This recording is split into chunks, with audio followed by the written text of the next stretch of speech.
Well, I reckon I have to come over here and let the Democrats know. You know, they already in my inbox talking noise about what did come out. You can't follow along with the narrative. Fuck the narrative. The narrative got my damn groceries out. I can't afford groceries. Can you hear that? Yeah, hit the cash app if you want to. I'm just saying. Don't come in my inbox for me. Do not come for me. Do not come for me. You think I care? Did you say something about my wig? I'll take that some bitch off right now. I don't care. I do not care because my man is at home. You understand what I'm saying? Now I said what I said. I'm not fucking with. We're not fucking with Kamal. It ain't nothing. None of you motherfuckers. I mean, not one of you motherfuckers can tell me to make me change my mind. Shit, got me acting like that. Now, Kamal ain't did nothing for nobody. Just like Joe Obama didn't do nothing for nobody. Joe Obama. Obama ain't do shit for black people. Now tell me a lie. Tell me where I'm lying. Tell me where I'm lying. Tell me where am I lying? They put a whole law out here for the Asians when they were getting fucked up. But we getting only on the ticket because she is a black woman. Well, I can say, no, I think it's maybe a little bit different. So I've known her a long time indirectly, not directly very much. And she was always of Indian heritage, and she was only promoting Indian heritage. I didn't know she was black until a number of years ago when she happened to turn black, and now she wants to be known as black. So I don't know, is she Indian or is she black? She is always The lasting impression on Senator Harris is from the mother as well as the maternal grandfather, who she used to visit very often in India. Those were her roots that she keeps talking about so proudly. Here's more on that. Mother Shamla Gopalan was also the biggest influence in Kamala Harris's life. Announcement Harris's sister wrote in a Twitter post, "You can't know who Kamala Harris is without knowing who our mother was." In 1958, a precocious 19-year-old Indian, Gopalan traveled thousands of miles from her home and family to pursue a doctorate in nutrition and endocrinology in America. She soon became an actor. Harris says, "There is no title or honor on earth I'll treasure more than to say I am Shamla Gopalan Harris's daughter."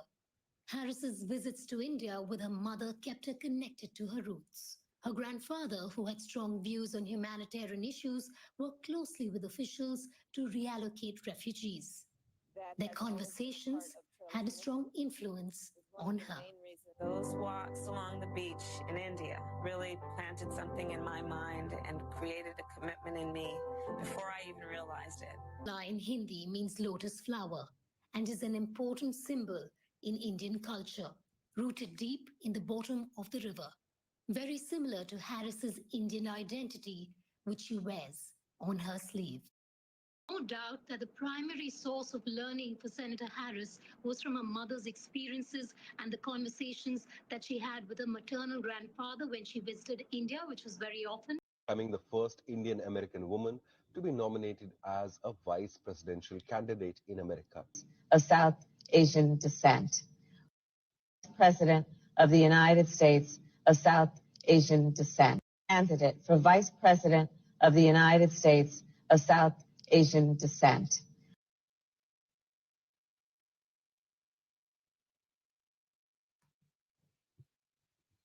Look, on a very personal level, my parents were immigrants to this country, legal immigrants from southern India. Very same part of India that her mother also immigrated from. I think it's a hard fact, Martha, it's just a fact, whether you like it or not, that many Indian Americans in the United States are indeed somewhat offended by the way Kamala has suddenly cast aside the Indian American side of her identity.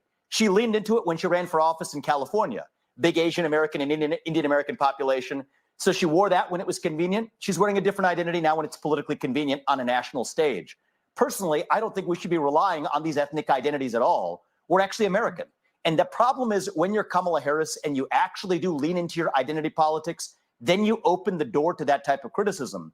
But if you ask me, that shouldn't be how this election is decided one way or another. It should be decided on our own identity as Americans and what our vision is for the future of the country. And the number one thing missing in Kamala Harris's candidacy is that she lacks that vision for the country. The fact that she only seemed to be Indian actually when she was asking for money from Indian Americans. And then she would abandon that. She did nothing for my client who was Indian American in the civil rights case. She had zero record of advancing anything having to do with our community when she had power. So I think it's curious that people continue to fawn over her as that kind of a candidate. And so Back at it like a crack addict, automatic like a fomatic, built from tragedy, made from static. It's your boy Purpose. I'm a podcast with the blast in it real fast. And we got another one in this episodic adventure that we going on called 2024 presidential election. So today we dealing with flat blackness. Right now, let's go ahead and define the term flat blackness. So what is flat blackness in relation to Kamala Harris, Myron from Fresh and Fit? The thing about flat blackness and Kamala Harris that might help the men and the individuals in the YouTube content creator space better understand what's happening here. There's a gentleman by the name of Myron from the Fresh and Fit podcast. Myron had went on this epic rant where he used the N-word in a derogatory way. And a lot of individuals like myself, I am an American Negro. My mother was an American Negro. My father was an American Negro. My maternal and paternal grandparents came here and came to California from a Mississippi plantation in the Great Migration. My mother and father were the first Black people in my recent lineage, the first Negroes in my recent lineage who were not born on a plantation. Much like Kamala Harris, much like a lot of immigrants today who are fleeing persecution and coming to America, my grandparents, not great-grandparents, my maternal and paternal grandparents fled the Negro South during Jim Crow because they feared for their lives, and they went to California to make a better life for their future lineage and generations. My mother was the first of that progeny. So when we talk about flat blackness, what is flat blackness? During the time after my grandmother came here in the San Francisco Bay Area, the civil rights movement was kicked off and created and fought for by the Black Panthers. And you heard a term that you never heard before. It was, I'm Black and I'm proud. And the term Black was used as a political denomination for a coalition of peoples with the same fight. If you do recall, it was Black pride, brown pride, red pride, yellow pride. It was a coalition of people of color. Much like AOC talks about today when you talk about POC and people of color. This terminology and talking points comes from the Black Panthers' fight for civil rights for the American Negro. And for the American Negro to get equal in civil rights in America, they had to form a political coalition called Blackness that included more than just the American Negro, other colored peoples with similar plight. So when I talk about flat blackness and we talk about ADOS and FBA and the delineation that you've been hearing about, this is what's disturbed me, because ADOS has been around now for over 5 years. You have FBA, the new adjunct to ADOS, American Descendants of Slavery, FBA, Foundational Black Americans. Both of these are delineations from this flat blackness. When you speak about ADOS and FBA, you are specifically talking about the American Negro who descends from chattel slavery in the Negro South. When you talk about a Barack Obama, a Myron, or Kamala Harris, these individuals, including Kamala's Jamaican father, they had sugarcane plantations in Jamaica. They did not have cotton plantations in Jamaica. They did not have chattel slavery in Jamaica. The American Negro from the Negro South is the only individual globally to ever experience chattel slavery. That is ultimately important when we talk about the American Negro experience and the mentality that it birthed, that later on was co-opted by this flat blackness in order for the American Negro to secure equal and civil rights. But today in 2024, thank you to Yvette Carnell and Tone Talks and the professor PhD who wrote the book, The Color of Money. They have talked about the wealth gap in America and the need for redress and reparations specifically for ADOS Americans, FBA Americans, or I refer to myself as an American Negro to finally define a delineating marker between me and a Kamala Harris, me and a Vivek, me and a Myron, my experience, my foundation from slavery, from Mississippi plantations, from chattel slavery. And I'm not talking about 1,000 years ago. I'm talking about my maternal grandmother who raised me and nursed me, was born on a plantation in Mississippi. My mother, if not for my grandmother fleeing as part of the Great Migration, would have been born on a plantation in Mississippi. This is not something in a book or a movie or that happened hundreds of years ago. This is my current and recent life.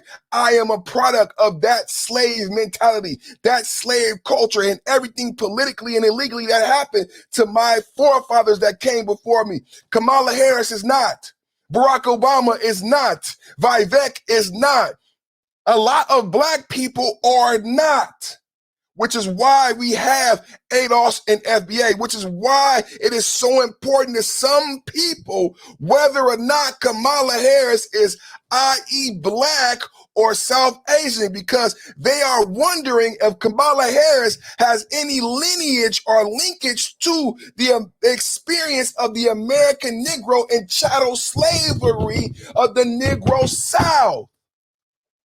That's why it's important, because it's important to the American Negro. No one went through chattel slavery, and we haven't gone through redress, and we still have mental trauma. We still have financial trauma. We still have physical trauma. We're number one. The black woman is number one death. The American Negro woman is the number one to die in childbirth.